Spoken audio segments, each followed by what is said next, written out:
Ce jeudi-là, Antoine Rivière rentra du travail plus tôt que d'habitude, et il entendit quelque chose qu'il n'avait plus entendu depuis l'accident, le rire de son fils. Mais ce rire ne provenait pas de la chambre de Lucas, il venait de la salle de sport au sous-sol. Ce son le figea net dans l'entrée de sa belle maison de maître à 3 étages, située en périphérie de la ville. 2 ans, 3 mois et 14 jours s'étaient écoulés depuis la dernière fois qu'il avait entendu Lucas rire de cette façon. 2 ans, 3 mois et 14 jours depuis l'accident qui avait tout changé. Antoine Rivière, 45 ans, PDG de Rivera Construction, une entreprise qui réalisait un chiffre d'affaires de 82 millions de dollars par an, ne savait pas quoi faire de ce son de bonheur, venant de son propre fils. Parce que cela faisait bien longtemps qu'il avait cessé de le chercher, lui-même, ce bonheur. Si vous avez un enfant, vous savez ce que signifie entendre son rire. C'est le son qui vous dit que tout va bien, que le monde a encore un sens, que demain vaudra la peine d'être vécu. Mais quand ce son disparaît pendant 2 longues années, on apprend à vivre dans un silence qui blesse plus que n'importe quel cri. Antoine posa sa mallette par terre. Ses mains tremblaient. Pas de peur, de culpabilité, parce qu'il savait, lui, pourquoi il n'entendait plus ce rire. Ce n'était pas seulement à cause de l'accident. C'était parce que lui, il n'était plus là pour l'écouter. 2 ans auparavant, Antoine Rivière était un père différent. Il quittait le bureau à 17 heures, 3 jours par semaine, pour entraîner Lucas au foot, dans le parc près de chez eux. Lucas avait 9 ans à l'époque, et tous les entraîneurs disaient la même chose. Ce gamin a de l'avenir, des jambes rapides, des réflexes incroyables, et quelque chose qui ne s'enseigne pas, une soif de gagner. Antoine ne manquait jamais un match, jamais. Il enregistrait chaque but, chaque passe décisive, chaque moment. Il avait un dossier sur son téléphone appelé « Mon champion » avec 417 vidéos. Il n'avait pas ouvert ce dossier depuis 2 ans. L'accident eut lieu un samedi, à 15 heures. Il rentrait de l'entraînement. Un camion de marchandises perdit le contrôle sur l'autoroute. 4 tonnes d'acier contre une berline familiale. Antoine s'en sortit avec un bras fracturé et 3 côtes cassées. Lucas, lui, s'en sortit paralysé de la taille aux pieds. Lésion T12, dirent les médecins. Paraplégie complète, perte totale de sensibilité dans les membres inférieurs. Les mots qu'un père ne veut jamais entendre. Irréversible. Lucas passa 4 mois à l'hôpital. Antoine passa ses 4 mois à s'en vouloir. Si j'avais pris une autre route, si j'étais parti 5 minutes plus tôt, si j'avais conduit moins vite, si... Quand Lucas finit par rentrer à la maison, ce n'était plus le même enfant. Et Antoine n'était plus le même père. L'enfant qui rêvait de jouer en Europe passait désormais 18 heures par jour sur un fauteuil roulant à regarder le plafond de sa chambre. Le père qui ne manquait jamais un match travaillait maintenant 14 heures par jour pour ne pas penser. Antoine engagea les meilleurs, des kinésithérapeutes avec des masters d'universités européennes, 15 000 $ par mois, 3 séances par semaine, des équipements de rééducation importés d'Allemagne, tout ce que l'argent pouvait acheter. Lucas rejeta tout. « Je ne veux pas », disait-il. « À quoi bon ?» disait-il. « Laisse-moi tranquille », disait-il. Après 8 mois, le dernier kinésithérapeute démissionna. Il dit à Antoine quelque chose qu'il n'oublierait jamais. « Votre fils n'a pas besoin de mes jambes. Il a besoin que vous reveniez. » Mais Antoine ne savait pas comment revenir. Il ne savait pas comment regarder son fils dans les yeux sans y voir son propre échec se refléter. Alors, il faisait la seule chose qu'il savait faire, travailler, conclure des contrats, construire des bâtiments, fuir. 8 mois auparavant, Antoine avait dû embaucher une nouvelle femme de ménage. La précédente était partie après 3 mois. « Trop triste », avait-elle dit. « Je ne peux pas travailler dans une maison où personne ne sourit. » Sophie Dubois arriva un lundi de mars, 42 ans, 1,60 m, des petites mains calleuses par des années à frotter des sols. Elle avait travaillé 10 ans comme serveuse, puis 6 ans à nettoyer des bureaux. Elle apportait 3 lettres de recommandation et un regard qu'Antoine ne sut pas interpréter sur le moment. Ce n'était pas de la pitié, ce n'était pas de la peine, c'était de la détermination. Sophie posa des questions sur Lucas lors de l'entretien. Antoine lui expliqua la situation. Paraplégie, fauteuil roulant, 11 ans, besoin d'aide pour se laver, s'habiller, manger. Sophie écouta tout en silence, puis dit quelque chose d'étrange. « Je peux aider ». Antoine pensa qu'elle faisait référence aux tâches ménagères. Il ne comprit pas. Sophie commença à travailler le lendemain. Elle arrivait à 7 heures du matin. Elle partait à 16 heures. Elle faisait tout ce qui était attendu. Ménage, cuisine, lessive. Mais elle faisait aussi quelque chose que personne d'autre n'avait fait.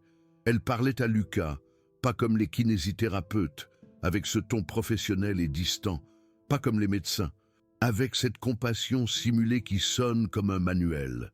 Sophie lui parlait comme si Lucas était toujours un champion. « Bonjour champion », disait-elle chaque matin. « Aujourd'hui tu vas tout manger au petit déjeuner, champion.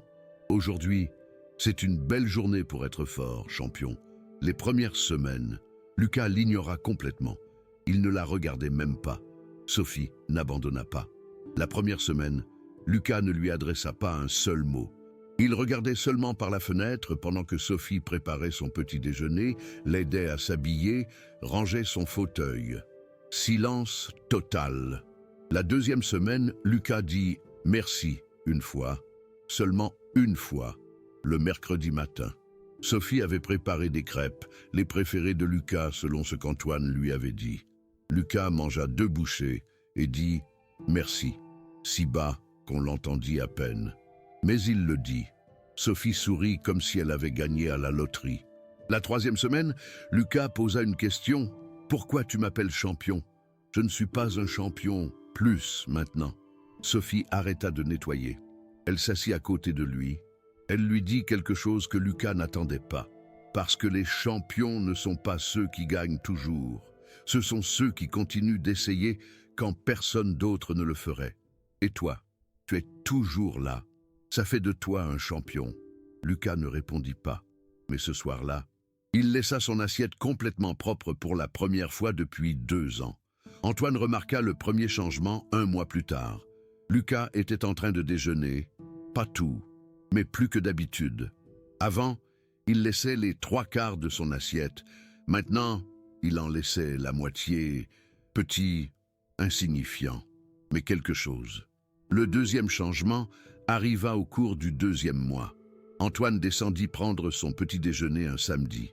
Chose rare pour lui, et il vit Lucas dans le salon, pas dans sa chambre, dans le salon. Sophie nettoyait à proximité, lui parlant de quelque chose. Antoine n'entendit pas quoi, mais il vit que Lucas hochait la tête. Un autre petit changement, un autre signe, mais Antoine ne posa pas de questions. Il n'enquêta pas, parce que poser des questions signifiait s'impliquer, et s'impliquer signifiait ressentir. Et ressentir était la seule chose qu'Antoine avait décidé de ne plus jamais faire. Alors, il continuait à partir à 6 heures du matin, à rentrer à 22 heures, croisant Lucas peut-être 20 minutes par jour.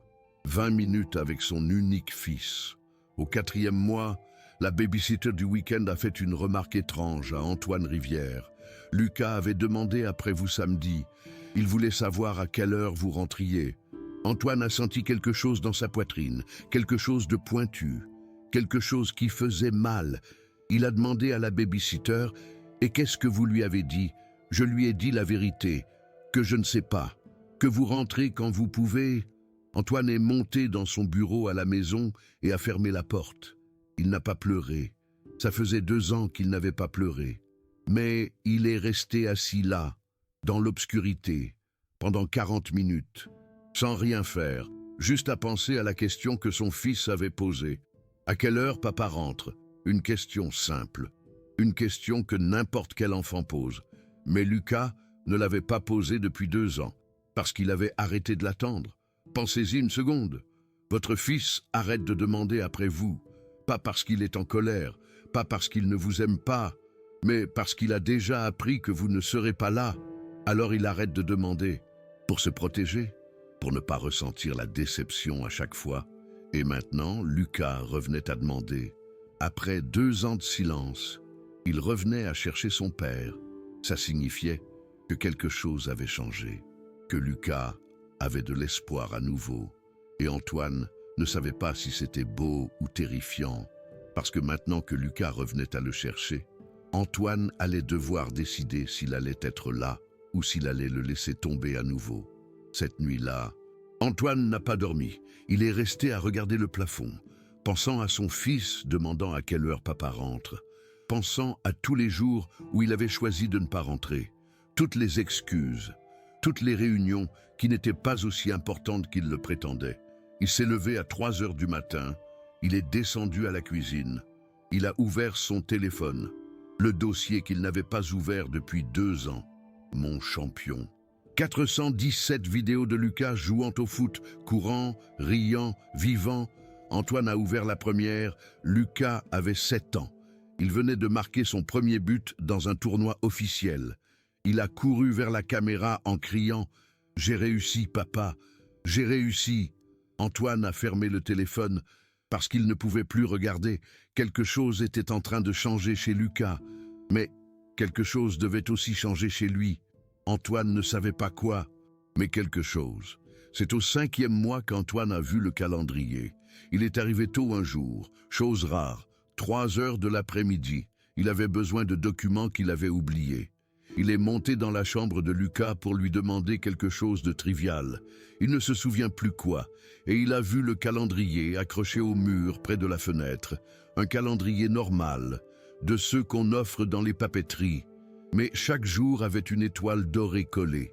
Et en dessous de chaque étoile, avec une écriture petite et claire, quelqu'un avait écrit « Aujourd'hui, tu as été fort ». Antoine a compté les étoiles, 142, 142 jours consécutifs.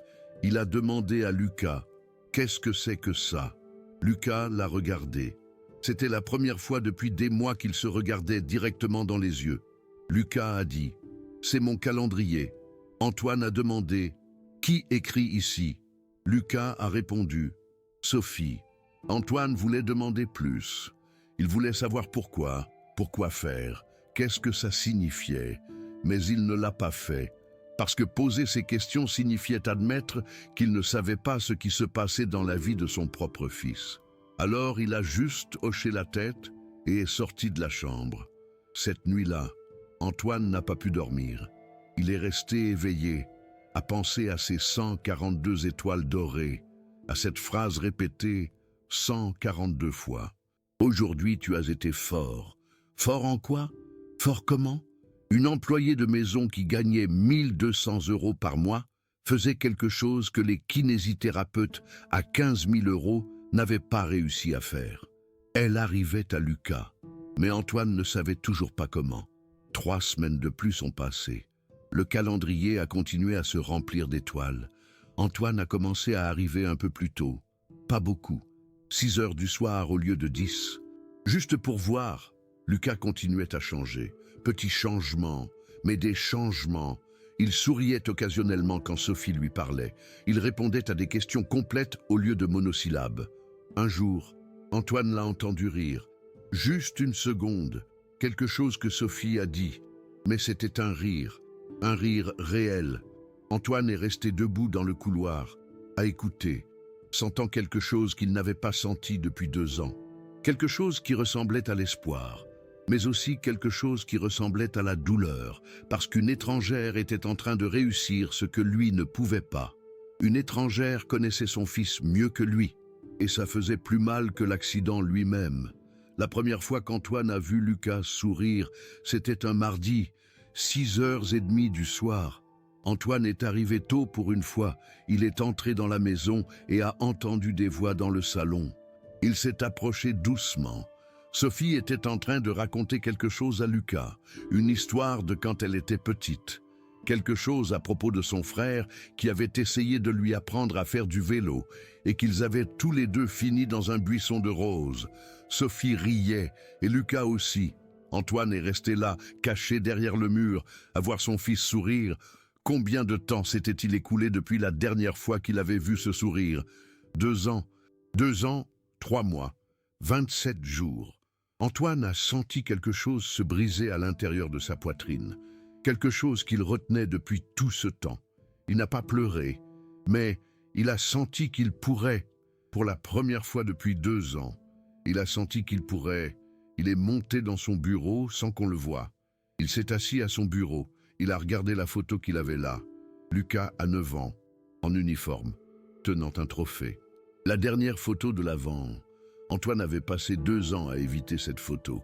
Maintenant, il la regardait directement et il s'est posé une question qu'il avait évitée pendant tout ce temps. Qu'est-ce que je suis en train de faire? Si cette histoire remue quelque chose en vous, si elle vous fait penser à quelqu'un que vous aimez, à quelqu'un que vous avez peut-être évité sans vous en rendre compte, ne la laissez pas passer. Les histoires qui nous mettent mal à l'aise sont celles que nous avons le plus besoin d'entendre. Restez jusqu'à la fin. Ça va changer votre perspective. Antoine a commencé à faire quelque chose qu'il n'avait pas fait depuis des mois. Il a commencé à observer, pas seulement à rentrer à la maison et à se cacher dans son bureau. Observer, voir ce qui se passait avec Lucas. Et ce qu'il a vu l'a surpris. Lucas se réveillait plus tôt, avant. Il restait au lit jusqu'à 10h, 11h du matin. Maintenant, il se levait à 7h. Antoine l'entendait. Le son du fauteuil roulant qui se déplaçait. Le son de Lucas qui parlait avec Sophie. Lucas mangeait mieux, beaucoup mieux. Antoine a vérifié les rapports que Sophie laissait quotidiennement. 3 repas complets, des collations saines, une hydratation adéquate. Tout ce que les nutritionnistes avaient recommandé et que Lucas avait refusé pendant 2 ans, Lucas demandait des choses, petites choses. Un livre spécifique, un film qu'il voulait voir. Hier, il a demandé qu'on ouvre les rideaux de sa chambre. Il voulait voir le soleil, des choses simples, des choses que n'importe quel enfant de 11 ans fait, mais Lucas ne les avait pas faites depuis 2 ans, jusqu'à maintenant. Antoine ne comprenait pas comment. Il ne comprenait pas ce que Sophie était en train de faire. Il savait seulement que ça marchait. C'est son voisin, Monsieur Dubois, qui finit par lui révéler la vérité. Ils se croisèrent dans la rue un dimanche. Monsieur Dubois, 72 ans, retraité, l'homme qui savait tout ce qui se passait dans le quartier parce qu'il se levait à 5h du matin pour sa promenade, Monsieur Dubois lui dit « Votre employée est formidable ». Antoine répondit « Oui, elle fait bien son travail ». Monsieur Dubois secoua la tête. « Non, je ne parle pas de ça. Je parle de ce qu'elle fait avec Lucas ». Antoine s'arrêta. Il demanda « Qu'est-ce qu'elle fait avec mon fils ?» Monsieur Dubois le regarda avec une sorte de pitié. « Écoutez, elle arrive chez vous tous les jours à 6h du matin, 1 heure avant le début de son service. Elle descend au gymnase au sous-sol avec Lucas et elle y reste jusqu'à 7h. Antoine sentit un froid lui parcourir le dos. Il demanda « Qu'est-ce qu'elle y fait ?» Monsieur Dubois répondit « Je ne sais pas, mais elle le fait tous les jours, sans faute, parce que je la vois arriver chaque matin quand je sors marcher. » Antoine ne dit rien de plus. Il remercia, il rentra chez lui, monta dans son bureau, s'assit, et pour la première fois en 2 ans, il se posa la question qu'il avait évitée pendant tout ce temps. Que se passe-t-il avec mon fils? C'était jeudi, 3h de l'après-midi. Antoine annula sa dernière réunion de la journée, chose qu'il ne faisait jamais. Il dit à son assistante qu'il avait une urgence familiale. Il rentra chez lui en voiture. Il arriva 40 minutes plus tard, et c'est alors qu'il entendit le rire qui venait du gymnase au sous-sol, le gymnase qu'Antoine avait fait construire 5 ans plus tôt pour s'entraîner avec Lucas. Le gymnase qu'il n'avait plus foulé depuis l'accident, le gymnase qui était devenu un mausolée de tout ce qu'ils avaient perdu. Antoine marcha lentement vers la porte du sous-sol. Il descendit les escaliers. Chaque pas résonnait trop fort. Son cœur battait trop vite. La porte du gymnase était entr'ouverte. Antoine jeta un coup d'œil et il vit quelque chose qu'il n'oublierait jamais. Sophie Dubois, 42 ans, 1,60 m, était en position de planche sur le sol du gymnase. Ses bras tremblaient. Son visage était rouge d'effort. La sueur coulait sur son front et sur son dos, soutenu avec précaution, mais fermeté, se trouvait Lucas dans son fauteuil roulant. 38 kilos de métal et d'enfant. Sophie descendit. Flexion numéro 43. Elle remonta. Les bras lui tremblaient encore plus. Lucas souriait. Non seulement souriait, il était radieux. Comptant à haute voix, 43, criait Lucas. Allez, Sophie, il en reste 7. Sophie descendit de nouveau. Flexion 44. Sa respiration était lourde, entrecoupée, mais contrôlée, comme si elle avait fait ça avant, beaucoup de fois avant. 44, cria Lucas. 6 de plus. Tu peux le faire. Antoine ne pouvait pas bouger, il ne pouvait pas parler, il ne pouvait que regarder. Sophie descendit. Flexion 45. Les bras lui tremblaient tellement qu'Antoine pensa qu'elle allait s'effondrer, mais elle ne s'effondra pas. Elle remonta. 45, dit Lucas, plus fort maintenant. 5 de plus. 5 de plus et on y arrive. On y arrive, avait-il dit. Pas tu y arrives, on y arrive. Sophie descendit. Flexion 46. Son visage était complètement rouge. Les veines de ses bras se dessinaient, mais elle continuait. Elle remonta. 46, cria Lucas. Allez, Sophie, pour moi, pour toi, pour nous! Antoine sentit quelque chose se briser dans sa poitrine. Quelque chose de grand. Quelque chose qu'il retenait depuis 2 ans, 3 mois et 14 jours. Sophie descendit. Flexion 47. Un son sortit de sa gorge. Ce n'était pas un cri. C'était de la détermination pure transformée en son. Elle remonta. 47, dit Lucas. Et maintenant, il y avait quelque chose dans sa voix. Quelque chose qui ressemblait à des pleurs. 3 de plus, Sophie. Seulement 3 de plus. Tu es la plus forte. Sophie descendit. Flexion 48. Ses bras tremblaient tellement qu'Antoine ne comprenait pas comment elle tenait encore. Mais elle remonta. 48, dit Lucas, pleurant maintenant. Pleurant d'émotion, de fierté, de quelque chose qu'Antoine n'avait pas vu depuis 2 ans. L'espoir. 2 de plus, Sophie. 2 de plus et on bat notre record. Notre record. Sophie descendit. Flexion 49. Elle resta en bas 3 secondes. 4.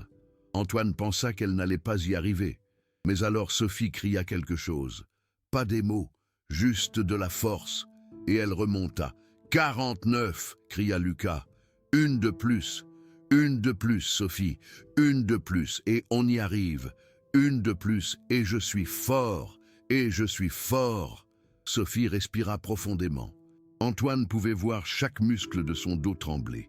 Il pouvait voir l'effort absolu, la douleur, la détermination. Sophie descendit pour la dernière fois. Flexion 50. Le silence dura une seconde éternelle. Et alors Sophie remonta. 50, cria Lucas, et c'était un cri de victoire, de joie, de vie. 50. Sophie, on y est arrivé, on est forte. Sophie s'effondra doucement, se tournant pour que Lucas dans son fauteuil tombe sur le côté, protégé. Ils restèrent tous les deux sur le sol, respirant fort, riant, pleurant. Et c'est alors que Sophie dit quelque chose qu'Antoine n'oublierait jamais. « Non, mon champion, dit Sophie entre 2 respirations. On n'est pas fort. Tu seras fort, mon garçon. Toi, tu seras fort. Mon garçon. » Elle l'avait appelé « mon garçon ». Antoine sentit les larmes couler sur son visage avant de se rendre compte qu'il pleurait. La première fois en 2 ans, pleurant pour tout ce qu'il avait perdu. Pour tout ce qu'une étrangère était en train de donner, pour tout ce qu'il n'avait pas été capable de donner. Il s'éloigna de la porte avant qu'il ne le voie. Il remonta les escaliers, sortit de la maison, s'assit dans sa voiture dans l'allée, et il pleura. Il pleura pendant 40 minutes d'affilée. Il pleura pour son fils, pour sa culpabilité, pour son absence. Pour le fait qu'une femme qui gagnait 1 200 € par mois était en train de sauver son fils, tandis que lui, avec tous ses millions, n'avait su que fuir. Quand il finit par se calmer, Antoine se posa une question simple. Combien de temps? Combien de temps ça durait? Parce que ce n'était pas la première fois, c'était évident. La façon dont Sophie le faisait, la façon dont Lucas comptait, la synchronisation parfaite, les chiffres exacts. On bat notre record, avait dit Lucas. Ça voulait dire qu'il y avait un record précédent. Ça voulait dire que ça faisait un moment que ça se passait. Un moment pendant lequel Antoine n'avait pas été là pour voir. Ce soir-là, Antoine n'alla pas au bureau. Il resta dans sa voiture dans l'allée de sa maison pendant 2 heures. réfléchissant, analysant, essayant de comprendre ce qu'il venait de voir. Une femme de ménage faisant 50 flexions avec son fils de 38 kilos sur le dos. Pas une fois, régulièrement, avec un système, avec un record. Pourquoi? Pourquoi? Antoine avait besoin de réponses. Mais il ne pouvait pas simplement demander à Sophie, parce que demander, ça voulait dire admettre qu'il ne savait pas, qu'il n'avait pas été là, qu'il avait échoué. Alors, il fit la seule chose qu'il pouvait faire. Il commença à enquêter. Le lendemain, Antoine rentra chez lui à 5 heures de l'après-midi. Plutôt que d'habitude, Sophie était encore là, en train de terminer de nettoyer la cuisine. Antoine s'approcha. Il lui demanda quelque chose de banal. « Comment va Lucas aujourd'hui ?» Sophie sourit, ce sourire, qu'Antoine comprenait maintenant comme signifiant beaucoup plus qu'il n'y paraissait. « Il va très bien, monsieur Rivière. Aujourd'hui a été une bonne journée. » Une bonne journée signifiait 50 pompes, mais Antoine ne pouvait pas dire ça. Alors il demanda autre chose. « Avez-vous remarqué un changement chez lui ces derniers temps ?» Sophie le regarda. Il y avait quelque chose dans ses yeux, quelque chose qui semblait dire « Vous savez que oui », mais elle ne le dit pas. À la place, elle répondit « Oui, monsieur, Lucas va beaucoup mieux, plus animé, plus positif. » Antoine acquiesça. Il demanda « À quoi l'attribuez-vous » Sophie hésita, juste une seconde, puis elle dit « À la routine, monsieur. Les enfants ont besoin de routine. Ils ont besoin de sentir que chaque jour a un but. Un but, 50 pompes. C'était le but de Lucas maintenant. » Antoine voulait en demander plus. Il voulait tout savoir, mais il ne pouvait pas encore. Alors il dit simplement « Merci, Sophie, pour tout ce que vous faites. » Sophie acquiesça. « De rien, monsieur Rivière, c'est mon travail. » Mais tous les deux savaient que ce n'était pas seulement son travail. Personne ne ferait 50 pompes avec un enfant de 38 kilos sur le dos pour 1 200 € par mois. Personne, sauf quelqu'un qui avait une raison beaucoup plus profonde. Cette raison, Antoine la découvrirait 3 jours plus tard. Ce fut un accident, ou peut-être le destin. Antoine arriva de nouveau tôt, 6 heures du soir. Sophie était déjà partie. Lucas était dans sa chambre. Antoine monta, il frappa à la porte. Lucas dit « Entrez ». Antoine entra. Lucas était à son bureau, en train de faire ses devoirs. Quelque chose qu'Antoine ne l'avait pas vu faire depuis des mois. « Je peux te parler un moment ?» demanda Antoine. Lucas le regarda. Il y avait quelque chose de différent dans ses yeux. Ce n'était plus le regard vide d'avant. Il y avait de la vie là-dedans. « Bien sûr, dit-il. » Antoine s'assit sur le lit. Il ne savait pas comment commencer. Alors il dit simplement « Je te vois différent ces derniers temps, plus heureux. » Lucas acquiesça. « C'est vrai. Pourquoi ?» demanda Antoine. « Qu'est-ce qui a changé ?» Lucas le regarda droit dans les yeux. Et pour la première fois en 2 ans, père et fils se fixèrent sans que l'un ou l'autre ne détourne le regard. « Sophie, » dit Lucas simplement. « Sophie a tout changé. »« Comment ?» demanda Antoine. Lucas hésita.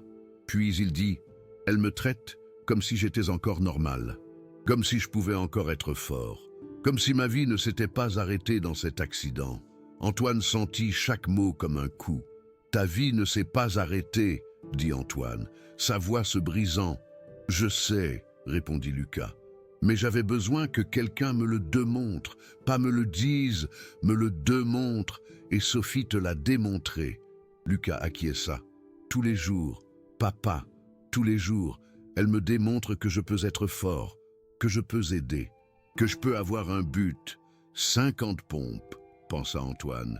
C'était ça, le but. Depuis combien de temps faites-vous ça? Demanda Antoine. Lucas le regarda surpris. Tu sais, j'ai vu quelque chose l'autre jour, admit Antoine. Je vous ai vu à la salle de sport. Lucas devint rouge. Il n'était pas honteux, il était ému. Nous en sommes au jour 186, dit Lucas avec fierté. 186 jours consécutifs, sans en manquer un seul. Même quand Sophie était malade le mois dernier, elle est venue quand même. 186 jours, 6 mois, plus de 6 mois, tout ce temps, chaque matin, 1 heure avant son service. Sophie venait faire 50 pompes avec Lucas sur son dos. « Pourquoi ?» demanda Antoine. « Pourquoi elle fait ça ?» Lucas baissa les yeux, puis il dit quelque chose qu'Antoine n'attendait pas. « Parce qu'elle a perdu son fils, et elle ne veut pas me perdre moi. » Le silence remplit la pièce. « Quoi ?» dit Antoine, presque sans voix. Lucas acquiesça. « Elle me l'a raconté il y a 2 mois. Elle avait un fils, Daniel, 12 ans. Il est mort il y a 5 ans dans un accident de voiture, le même que le nôtre. Il est resté en fauteuil roulant, paraplégie T12, comme moi, comme Lucas. » Lucas continua. « Sophie m'a dit que quand Daniel est mort, elle a senti qu'elle avait échoué, qu'elle n'avait pas assez lutté, qu'elle avait abandonné trop tôt. Alors quand elle m'a rencontré, quand elle a vu que j'étais comme Daniel, elle a décidé qu'elle n'allait pas abandonner de nouveau, qu'elle allait se battre pour moi comme elle ne s'était pas battue pour lui. » Antoine ne pouvait pas respirer. « Les 50 pompes, » continua Lucas. « C'est pour me démontrer que si elle peut porter mon poids 50 fois, je peux porter le poids de ma vie. Si elle n'abandonne pas, je ne peux pas abandonner non plus. » Antoine ferma les yeux. Les larmes coulaient silencieusement. « Papa » dit Lucas doucement. Pour la première fois en 2 ans, il l'appela papa, avec ce ton, avec amour. « Je sais que ça a été difficile pour toi. Sophie m'a expliqué que parfois les parents s'éloignent, non pas parce qu'ils n'aiment pas, mais parce qu'ils aiment trop, et la douleur est insurmontable. » Antoine ouvrit les yeux. Il regarda son fils. Cet enfant de 11 ans qui venait de dire quelque chose de plus sage que tout ce qu'Antoine avait entendu dans ses 45 années de vie. « Je me suis éloigné aussi, » continua Lucas. « Après l'accident, j'ai arrêté d'essayer. J'ai arrêté de parler, j'ai arrêté de manger, j'ai arrêté de vivre. Et tu ne savais pas quoi faire. Personne ne savait quoi faire. Alors nous nous sommes éloignés tous les deux. » Lucas prit une inspiration. « Mais Sophie m'a appris quelque chose.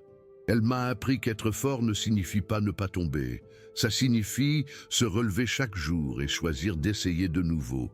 50 fois si nécessaire, 186 jours si nécessaire. Le temps qu'il faudra. » Antoine se leva. Il marcha vers Lucas. Il s'agenouilla à côté de sa chaise. Et pour la première fois depuis l'accident, il serra son fils dans ses bras. Vraiment. Pas une étreinte rapide et gênée, une étreinte réelle. « Pardon, » murmura Antoine. « Pardon de ne pas être là, pardon de m'enfuir, pardon de t'avoir laissé seul. Je n'étais pas seul, » dit Lucas, en le serrant en retour. « Sophie était là, et maintenant tu es là aussi. C'est ça qui compte. » Père et fils restèrent ainsi pendant 5 minutes. Pleurent, guérissent, recommencent. Quand ils se séparèrent finalement, Antoine lui demanda « Je peux voir tes progrès ?»« Lucas, tu m'as dit que vous aviez un record. Je peux le voir. » Lucas sourit. Ce sourire qu'Antoine n'avait pas vu depuis 2 ans. « Bien sûr, papa, je te montre. » Lucas roula vers son placard, sortit un classeur, l'ouvrit. À l'intérieur, il y avait un tableau écrit à la main. Écriture claire, soignée. L'écriture de Sophie. Le tableau montrait chaque jour pendant les 6 derniers mois. Jour 1, 10 pompes. Jour 15, 15 pompes. Jour 30, 20 pompes. Jour 60, 30 pompes. Jour 90, 35 pompes. Et ainsi, en augmentant graduellement, conséquemment, sans s'arrêter jusqu'à arriver à jour 186, 50 pompes. À côté de chaque nombre, Sophie avait écrit une petite note. Jour 1. Aujourd'hui, on commence. Jour 30. Tu es déjà plus fort. Jour 60. Regarde-toi. Champion. Jour 90. Je suis fier. Jour 120. N'abandonne pas. Jour 150. On y est presque. Jour 186. Tu es inarrêtable. Antoine Rivière lut chaque ligne, chaque numéro, chaque mot. Cette femme, cet employé de maison payé 1200 € par mois, avait méticuleusement documenté la renaissance de son fils Lucas, alors que lui, il n'était pas là pour la voir. « Je peux garder ça ?» demanda Antoine, sa voix à peine un murmure. Lucas acquiesça. Bien sûr, papa. Antoine prit la feuille. Il la tenait comme si c'était l'objet le plus précieux au monde. Parce que c'était le cas. Cette nuit-là, Antoine ne dormit pas. Il resta éveillé à regarder la feuille, à lire chaque ligne. Jour 1, jour 50, jour 120, jour 186. Chaque numéro représentait un matin où Sophie arrivait 1 heure plus tôt, sans prime, sans reconnaissance, sans que personne ne le sache. 312 heures, c'est ce que totalisait 186 jours, à raison d'1 heure par jour. 312 heures de sa vie, consacrées à sauver un enfant qui n'était même pas le sien. Un enfant dont les parents l'avaient embauché pour nettoyer des toilettes. Antoine sentit la honte comme un feu dans ses veines. Un vrai feu. Le lendemain, Antoine fit quelque chose qu'il n'avait jamais fait. Il rentra à la maison à 6 heures du matin, avant l'arrivée de Sophie. Il resta à l'attendre dans sa voiture, dehors. À 6h10, la voiture de Sophie apparut dans la rue. Une Renault Clio de 2008, des bosses sur le côté. La peinture. Écaillée. La voiture de quelqu'un qui travaille dur pour peu d'argent. Sophie descendit. Elle portait son uniforme bleu, son tablier blanc, ses gants de ménage jaunes. Mais elle portait aussi un sac de sport. Pour Lucas, réalisa Antoine. Pour la salle de sport, Sophie se dirigea vers l'entrée de service. Antoine sortit de sa voiture. « Sophie !» appela-t-il. Sophie s'arrêta, se retourna. Ses yeux s'écarquillèrent en voyant Antoine. « Monsieur Rivière, tout va bien ?» Antoine s'avança vers elle. Il ne savait pas quoi dire, comment commencer. Alors, il dit simplement la vérité. « Je sais. » Sophie cligna des yeux. « Vous savez quoi, monsieur? Les pompes, les 186 jours, tout. » La couleur disparut du visage de Sophie. Elle baissa les yeux. « Je suis désolée, » dit-elle à voix basse. « J'aurais dû vous demander avant, j'aurais dû vous le dire, mais j'avais peur que vous disiez non. J'avais peur que vous m'interdisiez de le faire. Et Lucas avait besoin de ça. Il avait besoin... » « Sophie !» l'interrompit Antoine. Sa voix se brisa. « Pourquoi ?» Sophie le regarda, il y avait des larmes dans ses yeux, parce que je ne pouvais pas le laisser abandonner, je ne pouvais pas le voir disparaître, comme j'ai vu disparaître mon Daniel. « Lucas m'a raconté, » dit Antoine doucement, « pour ton fils. » Sophie acquiesça. Les larmes coulaient maintenant. Il avait 12 ans, paraplégie T12, comme Lucas, mais je ne savais pas quoi faire. Je n'ai pas assez lutté, j'ai abandonné, et 3 mois. Après s'être retrouvé en fauteuil roulant, Daniel est mort d'une pneumonie, parce qu'il a arrêté de bouger. Il a arrêté d'essayer, et j'ai laissé faire. La voix de Sophie se brisa complètement. Je l'ai laissé abandonner, et je l'ai perdu. Antoine sentit les larmes couler sur son propre visage. Sophie, ce n'était pas ta faute. Bien sûr que c'était ma faute, dit Sophie, pleurant maintenant ouvertement. J'étais sa mère, j'étais censé le sauver.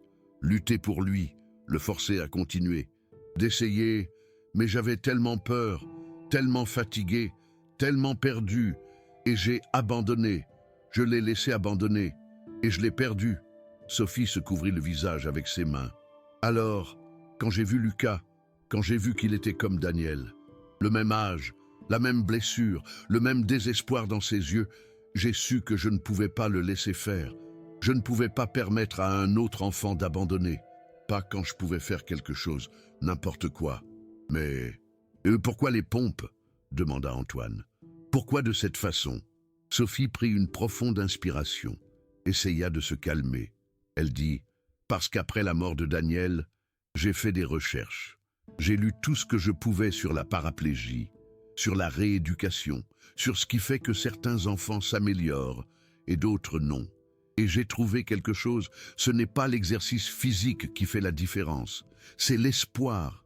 C'est avoir une raison de se lever chaque jour, c'est sentir. Aime qu'on compte, qu'on peut accomplir quelque chose, qu'on n'est pas un fardeau. Sophie essuya ses larmes. Les pompes ne sont pas pour renforcer ses jambes, elles sont pour renforcer son esprit.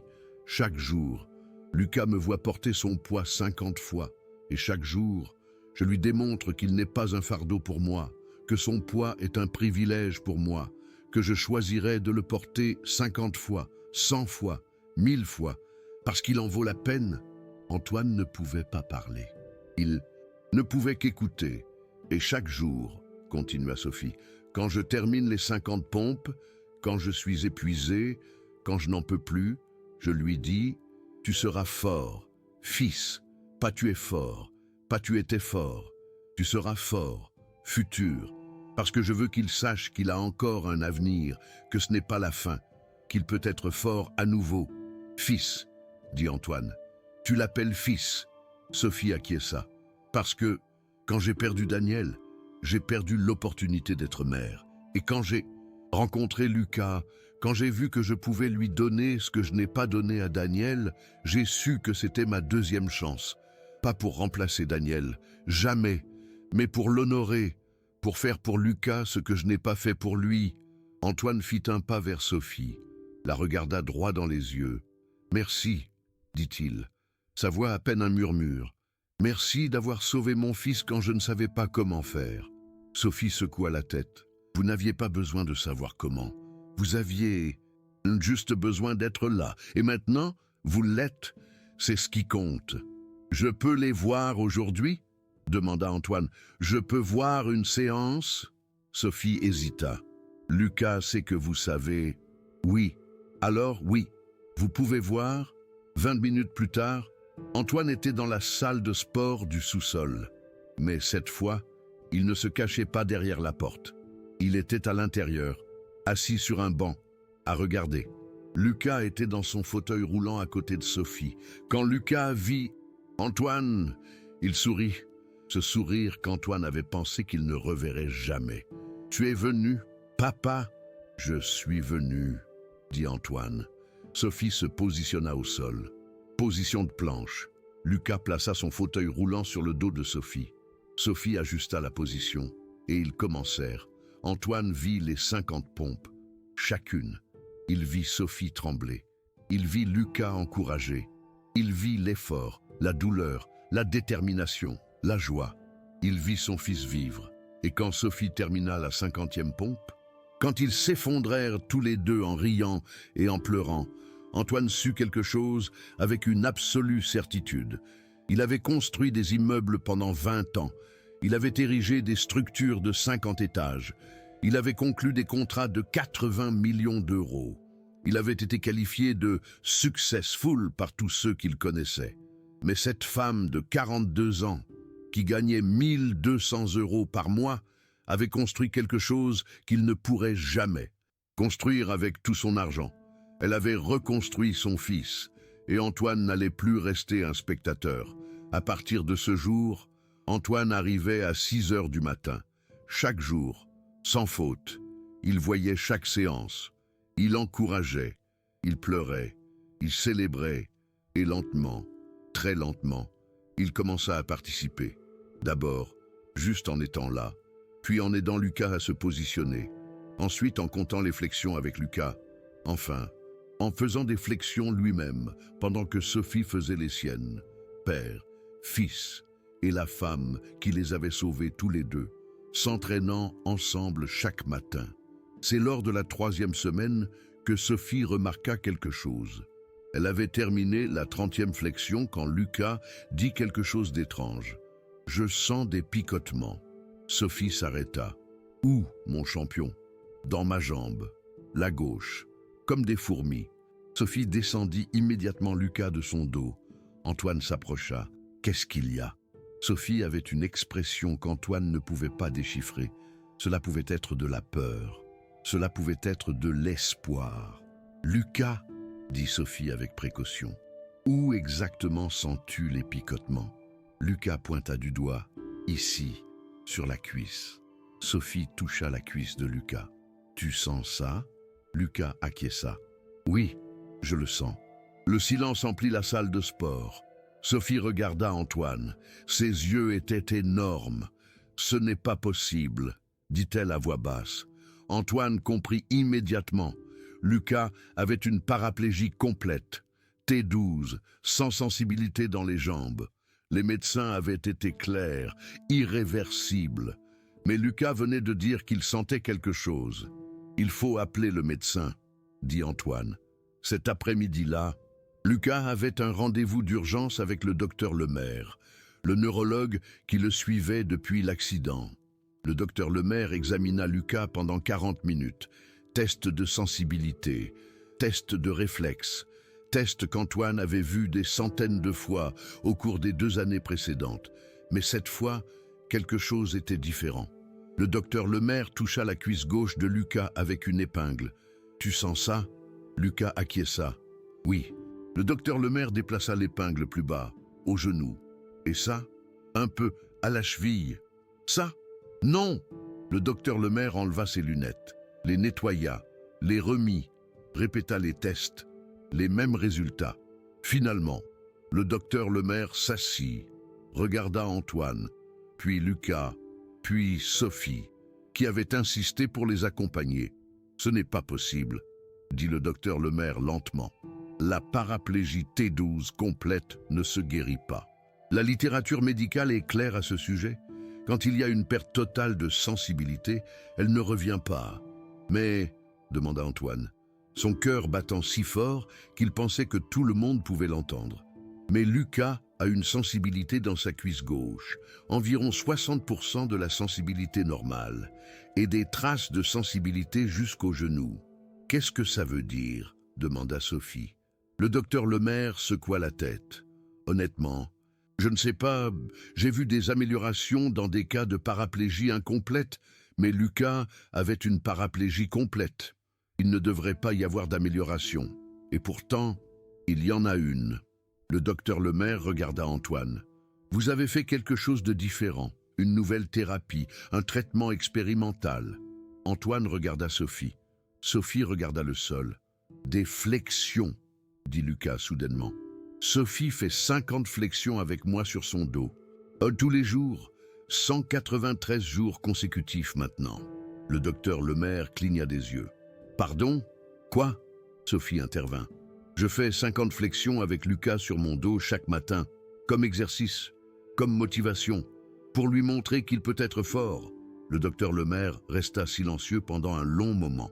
Puis il dit, « Le mouvement, bien sûr, le mouvement constant. »« Je ne comprends pas, » dit Antoine. Le docteur Lemaire se pencha en avant. Dans les cas de lésions médulaires, il y a parfois une inflammation qui comprime les nerfs. Avec le temps, si le patient bouge suffisamment, l'inflammation peut se réduire. Les nerfs comprimés peuvent récupérer leur fonction, mais cela ne se produit que s'il y a un mouvement constant, régulier, pendant des mois. Il regarda Sophie. « Vous l'avez fait bouger tous les jours, pendant 6 mois. Sa colonne vertébrale, ses muscles, tout a été en mouvement constant. Il est possible, juste possible, que cela ait réduit l'inflammation suffisamment pour que certains nerfs retrouvent leur fonction. Il est possible que les 50 flexions aient sauvé ses nerfs. » Sophie se couvrit la bouche avec ses mains. Antoine sentit les larmes couler. Lucas demanda ce que tout le monde pensait. « Je vais remarche de nouveau ?» Le docteur Lemaire choisit ses mots avec soin. « Je ne sais pas. Lucas, la sensibilité n'est que la première étape. Le mouvement volontaire est différent. Tu peux récupérer plus de sensibilité. Tu peux récupérer un peu de mouvement. Tu peux arriver à utiliser des béquilles. Tu peux ne pas y arriver. Je ne peux rien te promettre. Mais il y a de l'espoir, » dit Lucas. Ce n'était pas une question, c'était une affirmation. Le docteur Lemaire sourit. « Oui, mon champion, il y a de l'espoir. » Et ce mot, ce simple mot, changea tout.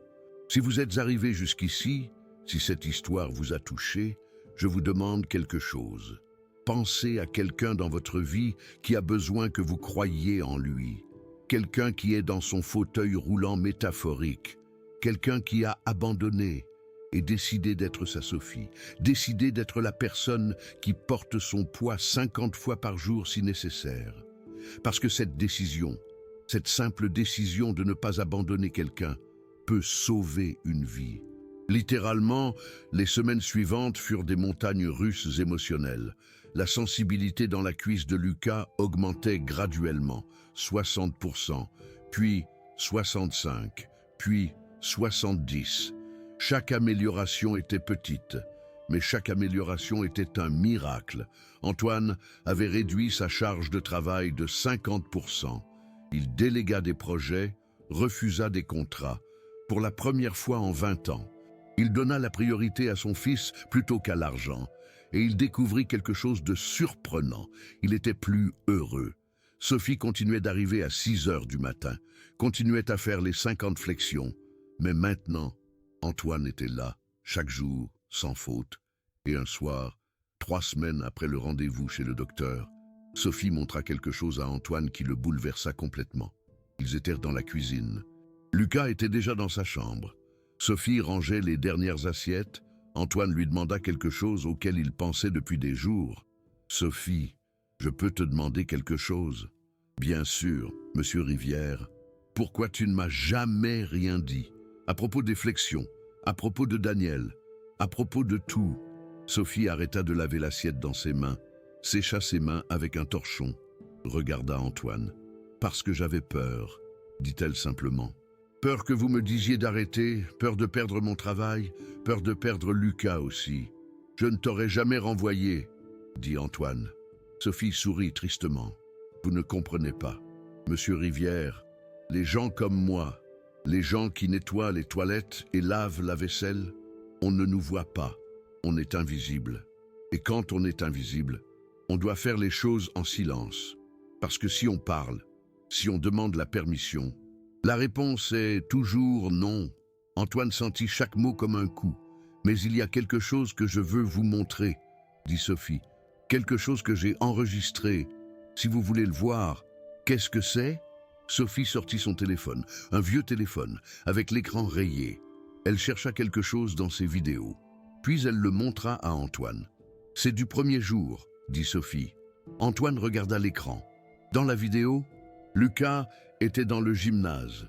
Mais ce n'était pas le Lucas d'aujourd'hui, c'était le Lucas d'il y a 6 mois. Le Lucas aux yeux vides, le Lucas sans vie. Sophie, dans la vidéo, disait « Aujourd'hui, on commence, mon champion. Je vais faire 10 pompes avec toi sur mon dos, et chaque jour, on en fera une de plus, jusqu'à ce que tu sois aussi fort que je sais que tu peux l'être. » Lucas, dans la vidéo, ne répondait pas. Il regardait seulement dans le vide. Sophie se positionna. 10 pompes, lentes, contrôlées. Lucas sur son dos, sans expression. Quand Sophie terminait, elle disait « Tu vois, mon champion, j'ai porté ton poids 10 fois, parce que tu n'es pas un poids pour moi.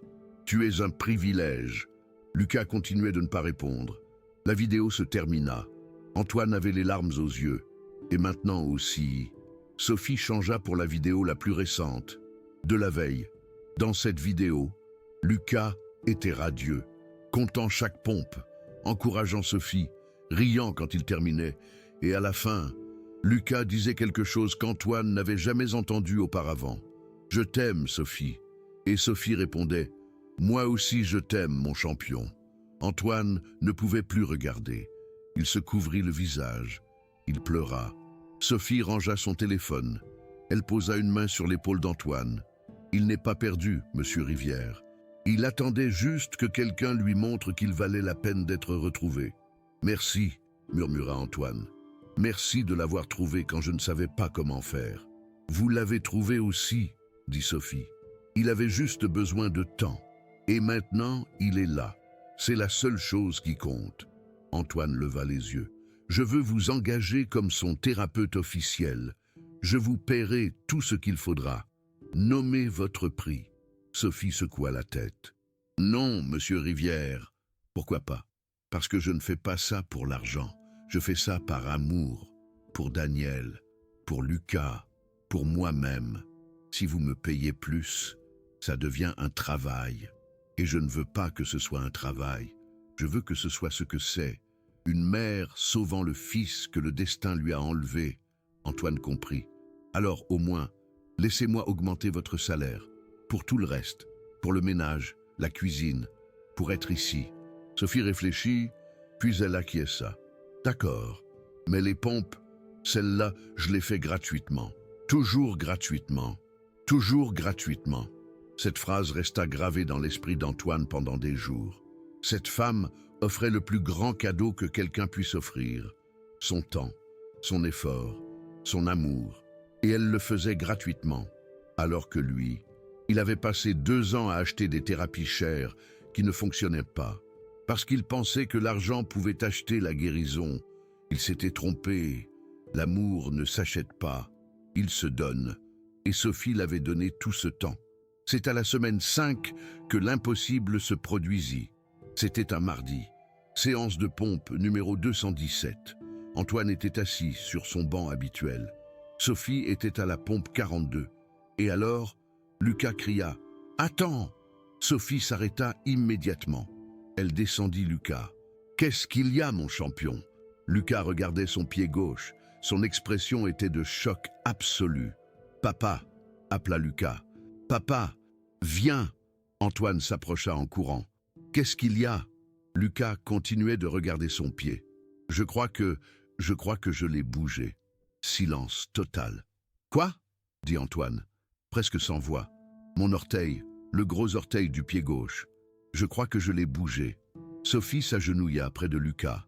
Elle regarda son pied. « Réessaie, mon champion, doucement !» Lucas ferma les yeux, concentration absolue, tout son être focalisé sur cet orteil.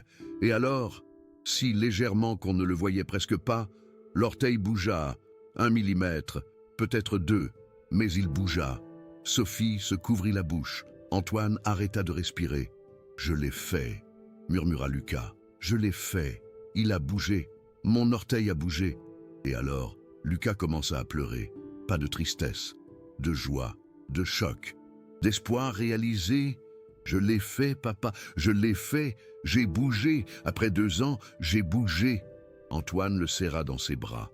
Sophie les serra tous les deux, les 3 pleurant sur le sol du gymnase, parce qu'ils venaient d'être témoins de l'impossible.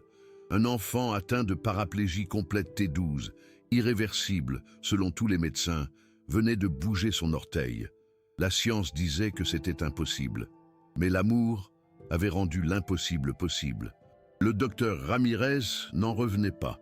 Ils retournèrent à son cabinet le jour même. Le docteur examina Lucas pendant 1 heure complète. Mouvement volontaire du gros orteil du pied gauche. Confirmé. Trace de mouvement dans le 2e orteil. Confirmé. Sensibilité augmentée jusqu'au genou, 75% de la normale. Confirmé. Le docteur Ramirez s'assit, enleva ses lunettes, les nettoya pour la 3e fois. « Ça ne figure dans aucun livre de médecine, » dit-il finalement. « J'ai pratiqué la neurologie pendant 30 ans. J'ai traité des centaines de cas de paraplégie. Jamais, jamais. Je n'ai vu une récupération comme celle-ci dans un cas de lésion complète T12. Alors, c'est réel ?» demanda Antoine. « On ne l'imagine pas ?»« C'est complètement réel », confirma le docteur Ramirez. Lucas est en train de récupérer une fonction neurologique que les examens avaient dit qu'il avait perdue de façon permanente. « Mais comment ?» demanda Antoine. Le docteur Ramirez regarda Sophie. « Honnêtement, je crois que c'est grâce à elle. Grâce au mouvement constant, grâce à la stimulation quotidienne, grâce au fait que Sophie a refusé d'accepter le pronostic. » Il regarda Lucas. « Et grâce à toi, mon champion, pour ne pas abandonner. Pour continuer d'essayer, pour croire que tu pourrais redevenir fort. »« Je vais marcher ?» demanda Lucas. Pas avec peur, avec espoir. Le docteur Ramirez choisit ses mots avec soin. « Je ne sais pas. Le mouvement des orteils n'est que le commencement. Marcher requiert une force musculaire complète, de l'équilibre, de la coordination. Tu pourras peut-être te tenir debout avec de l'aide. Tu pourras peut-être utiliser des béquilles. Tu pourras peut-être marcher avec une canne. Tu ne dépasseras peut-être pas l'étape où tu es maintenant. » Il fit une pause. « Mais il y a 2 mois, je t'ai dit qu'il n'y avait aucun espoir de récupération. Et aujourd'hui, tu as bougé ton orteil. Alors, je ne vais plus te dire ce qui est possible ou impossible, parce que, clairement, je n'en sais rien. » Lucas sourit, ce sourire qui illuminait toute la pièce. « Alors, je vais continuer d'essayer. C'est tout ce que tu peux faire, » dit le docteur Ramirez. « Continuer d'essayer ?» Cette nuit-là, Antoine appela son frère ses parents, ses amis proches. Il leur raconta tout. Les pompes, Sophie, Daniel, la récupération impossible, tout. Certains ne le crurent pas. Certains pensèrent qu'il exagérait. Certains dirent que c'était une coïncidence. Mais Antoine ne se souciait plus de ce que les autres pensaient. Il avait vu le miracle de ses propres yeux. Et il savait que le miracle n'avait pas été accidentel. Il avait été construit pompe après pompe, jour après jour, par une femme qui avait refusé d'abandonner quand tous les autres avaient déjà perdu espoir. Les mois suivants furent un processus lent mais constant. Lucas continuait de retrouver de la sensibilité, du mollet au genou, du genou à la cheville, de la cheville aux orteils. Le mouvement suivit, un orteil, 2 orteils, 3, puis un mouvement dans la cheville, léger, à peine perceptible, mais présent. Et un jour, 4 mois après le premier mouvement de l'orteil, Lucas fit quelque chose que personne n'attendait. Ils étaient dans la salle de sport, séance numéro 312. Sophie venait de terminer ses 50 pompes. Lucas était dans son fauteuil. Et alors, Lucas dit « Je veux essayer quelque chose. »« Quoi, mon champion ?» demanda Sophie. « Je veux essayer de me lever. » Le silence emplit la salle de sport. Un silence lourd. « Lucas, » dit Antoine avec précaution, « le docteur a dit que cela pourrait prendre des années, peut-être jamais. »« Je sais, » dit Lucas, « mais je veux essayer. Sophie a porté mon poids pendant 312 jours. Je crois qu'il est temps que j'essaie de porter mon propre poids. » Sophie regarda Antoine. Antoine regarda Sophie. Finalement, Antoine acquiesça. « D'accord, essayons. » Ils positionnèrent Lucas aux barres parallèles qu'Antoine avait fait installer le mois précédent. Lucas s'agrippa aux barres, Antoine d'un côté, Sophie de l'autre. « Prêt ?» demanda Antoine. Lucas acquiesça. Antoine et Sophie le soulevèrent lentement. Les pieds de Lucas touchèrent le sol, et pour la première fois depuis 2 ans, 4 mois et 18 jours, Lucas Rivière était debout. Ses jambes tremblaient, son corps se secouait. Il ne pouvait supporter que 10% de son poids. 90% étaient supportés par Antoine et Sophie, mais il était debout. 3 secondes, 5, 7, à 10 secondes. Lucas dit « Assez, je n'en peux plus ». Ils le rabaissèrent dans son fauteuil. Et Lucas sourit, ce sourire géant qu'Antoine avait pensé ne plus jamais revoir. « Je l'ai fait », dit Lucas. « Je me suis levé, seulement 10 secondes. Mais je me suis levé. 10 secondes, dit Sophie, en pleurant de joie. 10 secondes de plus que ce que les médecins avaient dit qu'il serait possible. C'est un commencement, dit Antoine, pleurant également. C'est plus qu'un commencement.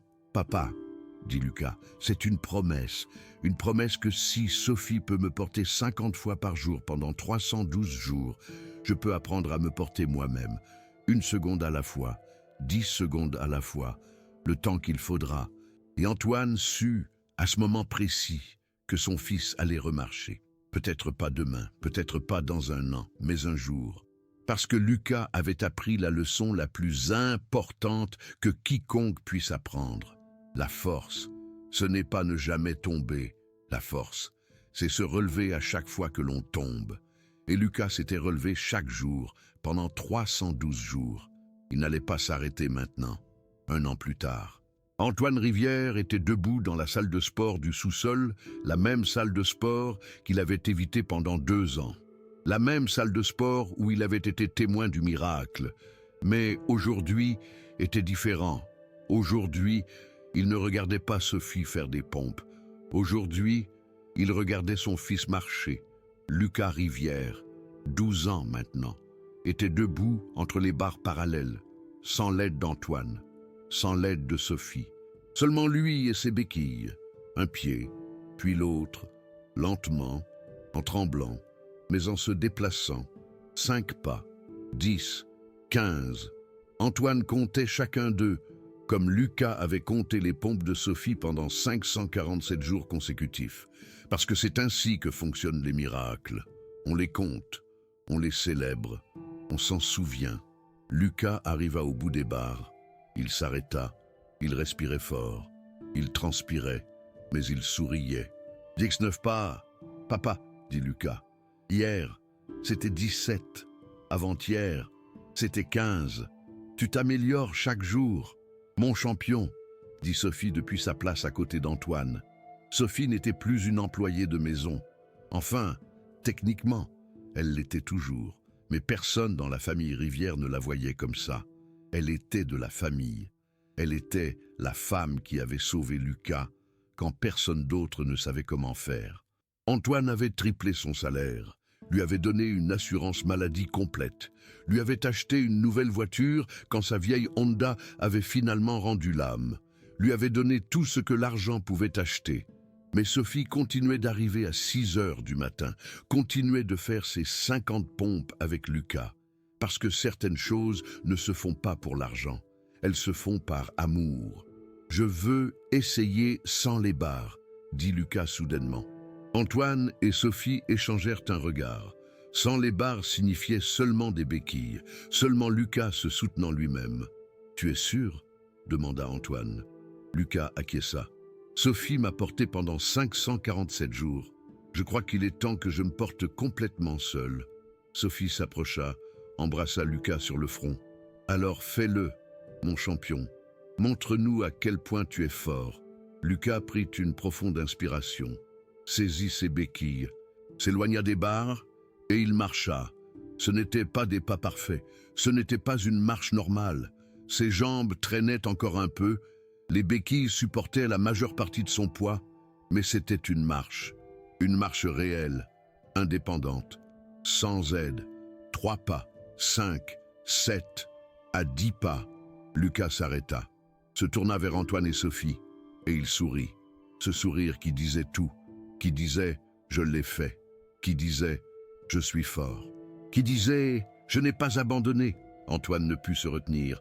Il courut vers Lucas, le serra dans ses bras, pleura. « Je suis si fier de toi », murmura Antoine. « Si fier ». Lucas le serra à son tour. « Je suis fier de toi aussi. »« Papa, de moi ?» demanda Antoine. « Pourquoi ?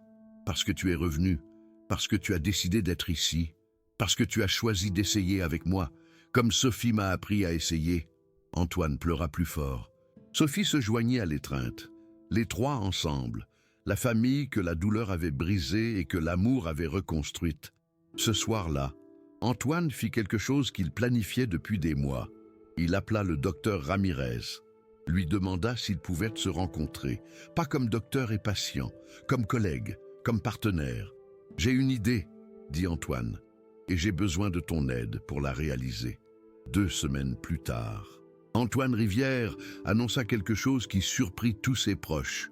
Rivera Construction ferait un don de 5 millions d'euros pour créer la fondation 50 pompes d'espoir. Une fondation dédiée à aider les familles avec des enfants ayant des lésions médulaires. Pas seulement avec de l'argent, avec quelque chose de plus important, avec de l'espoir, avec une communauté, avec un système. La fondation offrirait une formation gratuite pour les parents et les proches. Leur enseignerait la méthode Sophie, 50 pompes par jour, mouvement constant, amour inébranlable, refus absolu d'abandonner. Et Sophie en serait la directrice. Quand Antoine lui offrit le poste, Sophie pleura, dit qu'elle n'était pas qualifiée, qu'elle n'avait pas de diplôme universitaire, qu'elle n'était qu'une employée de maison. Antoine lui répondit quelque chose qu'elle n'oublierait jamais. Les diplômes ne sauvent pas des vies. Sophie, l'amour, oui.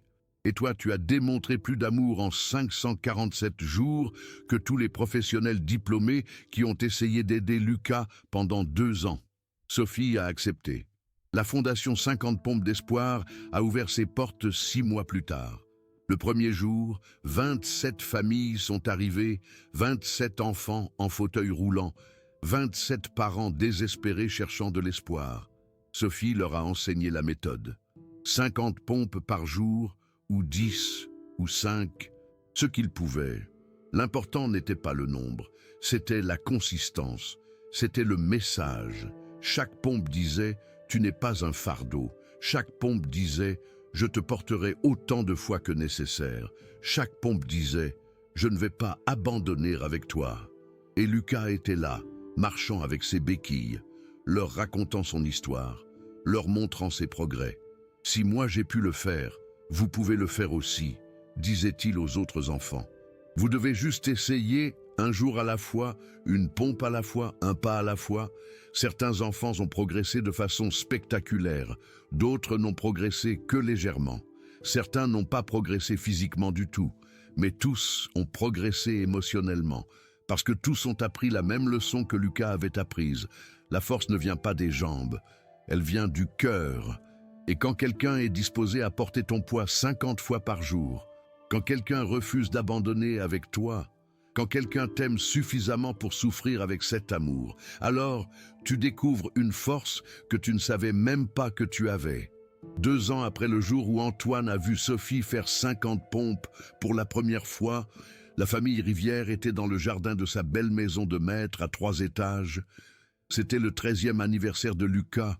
Il y avait un gâteau, il y avait des décorations, il y avait des amis et de la famille, mais le plus important, il y avait de la joie. Lucas n'utilisait plus de fauteuil roulant. Il utilisait encore des béquilles. Il les utiliserait probablement toujours.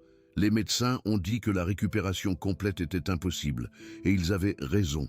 Mais Lucas n'avait pas besoin d'une récupération complète. Il avait juste besoin d'assez de mobilité pour vivre, pour sourire, pour avoir un but. Et ça, il l'avait.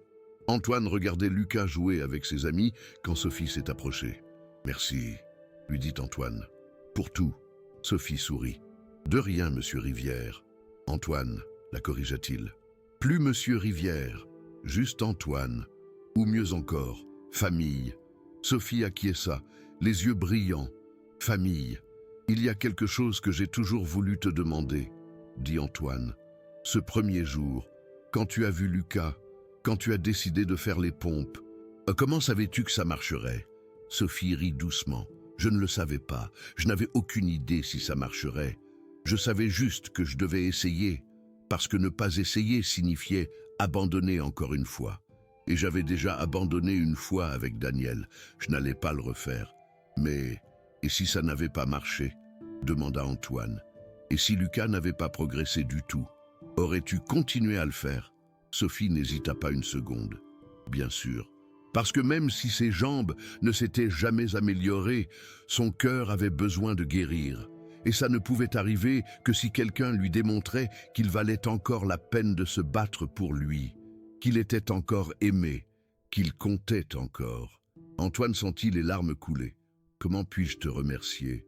Tu as sauvé mon fils. » Sophie secoua la tête. « Non, Antoine, vous avez sauvé le mien. Quand j'ai perdu Daniel, j'ai perdu mon but. Lucas me l'a rendu. Vous m'avez donné une seconde chance d'être mère, de bien faire les choses, d'honorer la mémoire de mon fils en aidant le vôtre. » Sophie fit une pause. Elle regarda Lucas jouer. « Alors vraiment, ceux qui devraient dire merci, c'est vous à moi, ou moi à vous. Je crois qu'on s'est sauvés mutuellement. » Antoine la serra dans ses bras, et Sophie le serra en retour. 2 personnes que la douleur avait détruites, reconstruites par l'amour qu'elles avaient choisi de donner. « Papa !» cria Lucas depuis le jardin. « Viens ici, je veux te montrer quelque chose. » Antoine s'approcha. « Qu'est-ce qu'il y a, mon champion ?» Lucas sourit. Ce sourire espiègle qu'Antoine aimait tant. « Je veux que tu essaies quelque chose. »« Quoi ?» 50 pompes. Antoine cligna des yeux. « Quoi ?» 50 pompes, répéta Lucas. « Sophie en fait tous les jours. Moi j'ai pratiqué et maintenant je peux en faire 20. Je veux voir si toi tu peux en faire 50. » Antoine regarda Sophie. Sophie souriait. Elle savait quelque chose qu'Antoine ignorait. « Je ne sais pas si je peux, » dit Antoine honnêtement. « Je ne suis pas aussi fort que Sophie. » Lucas s'approcha. Il se planta devant son père, appuyé sur ses béquilles. « Papa, ce n'est pas une question d'être fort, c'est une question d'essayer. C'est une question de ne pas abandonner. Sophie m'a appris ça, et maintenant je veux te voir essayer, même si ce n'est qu'une pompe, même si ce n'est que l'intention. » Antoine comprit, ce n'était pas une question de pompe. Ça n'avait jamais été une question de pompe. C'était une question de démontrer à ton fils que tu es disposé à te battre, à essayer, à ne pas abandonner, comme Sophie l'avait fait pour Lucas pendant 547 jours consécutifs. « D'accord, dit Antoine. « Je vais essayer. » Il se positionna au sol, position de planche. Tous les invités se sont rassemblés autour. Regardant, soutenant, Lucas commença à compter. 1. Antoine descendit, remonta. C'était plus difficile qu'il ne l'avait imaginé. 2. Descendit, remonta. Ses bras tremblaient déjà. 3. Descendit, remonta. Il pensa à Sophie, faisant ça 50 fois, avec 38 kilos sur son dos, tous les jours, sans faute. 4, 5, 6. Il continua. Ses bras brûlaient. Son dos le faisait souffrir. Mais il continua. 10, 15, 20. Lucas continuait à compter. Les invités applaudissaient. Sophie souriait. 25, 30, 35. Antoine ne savait pas comment il continuait, mais il pensait à son fils, à tout ce qu'il avait surmonté, à tous les jours où il s'était levé quand il aurait été plus facile d'abandonner. 40, 45, 48, encore 2, cria Lucas. Encore 2, papa, tu peux le faire. Antoine descendit. Pompe 49. Il pensa qu'il ne pourrait pas remonter, mais il le fit. Une de plus, cria Lucas. Une de plus et tu réussis, comme Sophie m'a appris. Une de plus. Antoine descendit pour la dernière fois. Pompe 50. Il resta en bas. 3 secondes. 4. Il pensa qu'il avait échoué. Mais alors il entendit la voix de Lucas. La même voix qui avait encouragé Sophie pendant 547 jours. Tu seras fort, papa. Tu seras fort. Et Antoine remonta. 50. Il s'effondra sur le sol, respirant bruyamment, suant, épuisé, mais souriant, parce qu'il venait de comprendre complètement ce que Sophie avait fait, le sacrifice, la douleur, l'amour absolu qu'il fallait pour faire ça 50 fois, avec du poids supplémentaire, tous les jours, pendant plus d'1 an. Lucas s'agenouilla près de son père, le serra dans ses bras. « Tu l'as fait, papa. 50 pompes, comme Sophie, comme moi.